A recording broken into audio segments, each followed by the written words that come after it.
In the last 6 months I built a lot of engines. Some worked, some didn't, and some completely destroyed themselves. But one question kept coming back. Is all of this over engineering actually worth it? So today I'm building 2 engines. One designed in just an hour and another one that took over 1,000 hours. And by the end of this video we're gonna find out which one is actually better. So let's start with the 1 hour engine. Now this might sound easy, but designing a complete working engine in 1 hour is actually a serious challenge. And that's why we're gonna need a plan. Step 1, we have to keep it simple. Step 2, no overthinking, just the basics. And number 3, we need this engine to actually start and run, at least for a couple seconds. With that said, I think we all know what engine I'm gonna choose. That's right, a 2-stroke. Luckily I already have some 2-stroke parts laying around, so I'm just gonna use this reed valve from an AM6 and design everything around it. All that's left is to jump into Fusion and start designing a simple 2-stroke engine. As you can tell, I didn't have the time to make an exhaust or any fancy features, but if the design is on point, the engine should run without any complicated technology. So with the design done, it's time to start printing. Now let's start with the crankcase. It was printed out of SUNLU's High-Speed PLA with extremely tight tolerances. Because in 2-stroke engines, the crankcase actually acts like a pump that pulls the fuel inside the engine. When it comes to the crankshaft, I'm using my 48mm stroke crankshaft made by PCBWay. I actually used this crankshaft in all of my engines so far. 4-stroke, 2-stroke,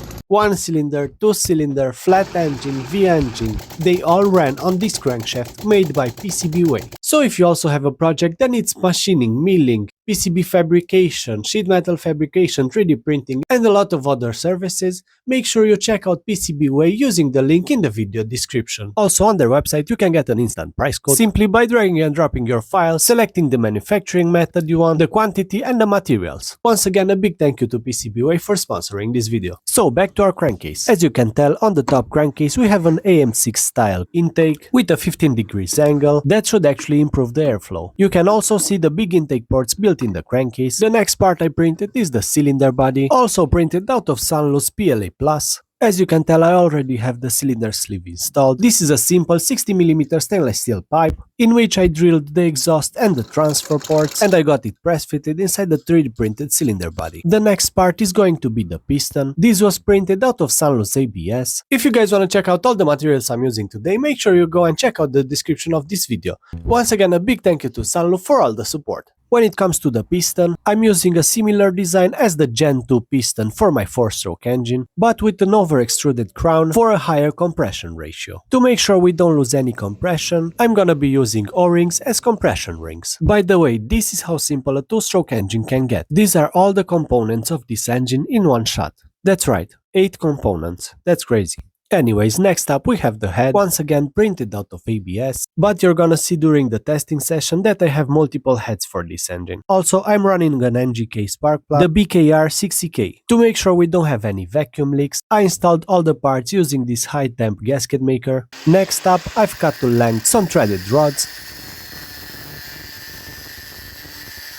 and I've got everything put together. Also, I lost all the footage with the ignition system, but I'm using a point breaker system with a Dacia 1310 coil. For the fueling system, I'm using a PZ19 carb, and I'm running a 1.7 kilograms flywheel. Also, this is the oil I'm gonna put in the fuel. Well, I think all that's left is to try starting this bad boy.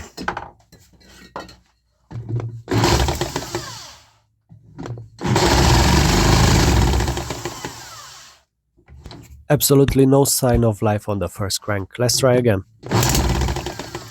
Well, that was definitely better. We at least heard some combustion events. I'm gonna spray some starter fluid in the intake. Maybe that's gonna help.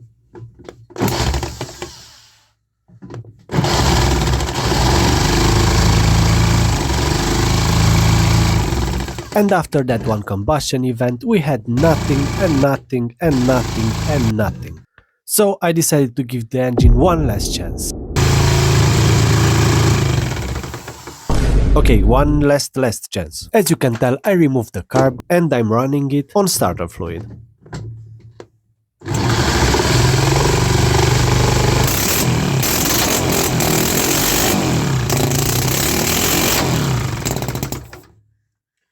Now that's a good sounding engine, isn't it? Let's hear it one more time.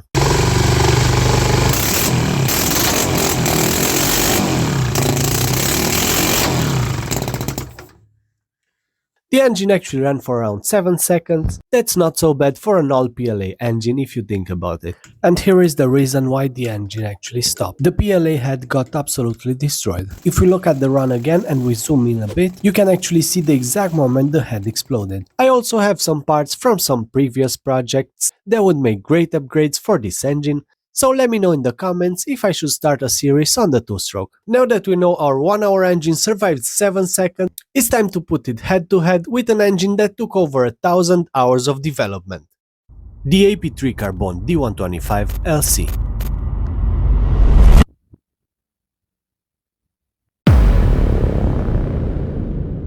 Now let me tell you about this engine.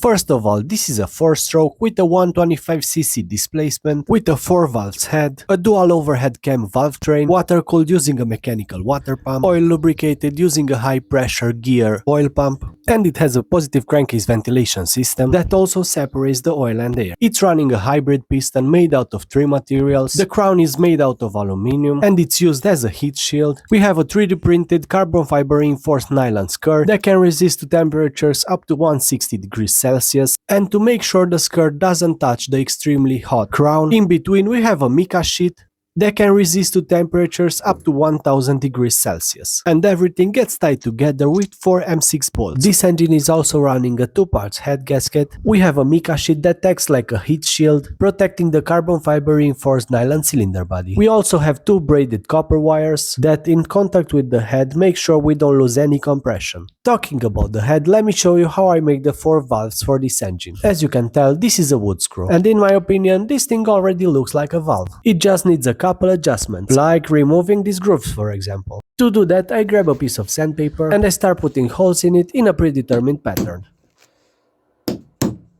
until my sandpaper looks like this. Then I grab one of my old heads, place it in the vise, and get the screw in one of the holes I just made.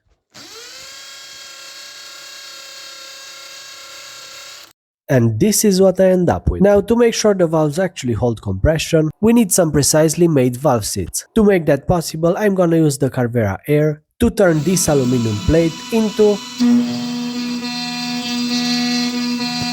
this, the base of my 4 valves head. In the center we also have a spark plug hole, and on the sides we have some coolant pads. Anyways, if you wanna see the full build, you can check out the latest episode in the series where I developed this engine. With that said, I think it's time to actually start this bad boy.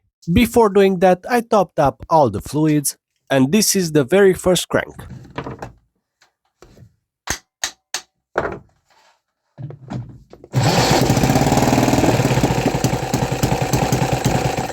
This thing always starts first crank, but the carb needs a bit of adjustment.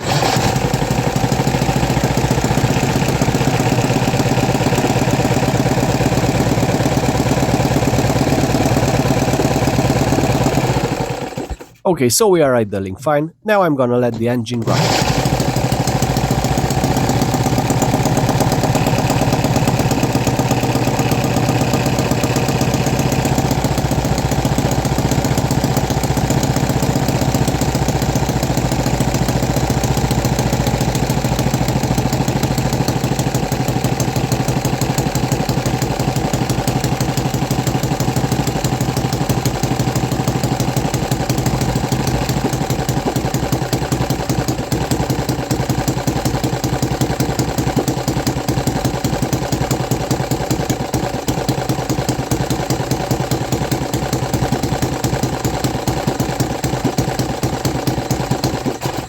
Not bad at all. Not sure why it stopped, but that was a good run.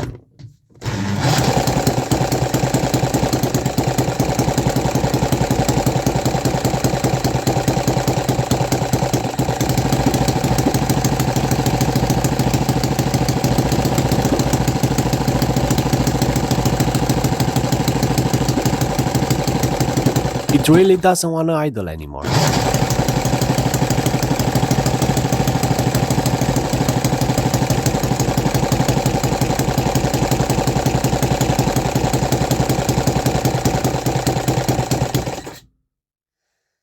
Well, the engine started having a hard time idling, and I think I found the reason why. This is the inlet of the cooling jacket on the compression stroke.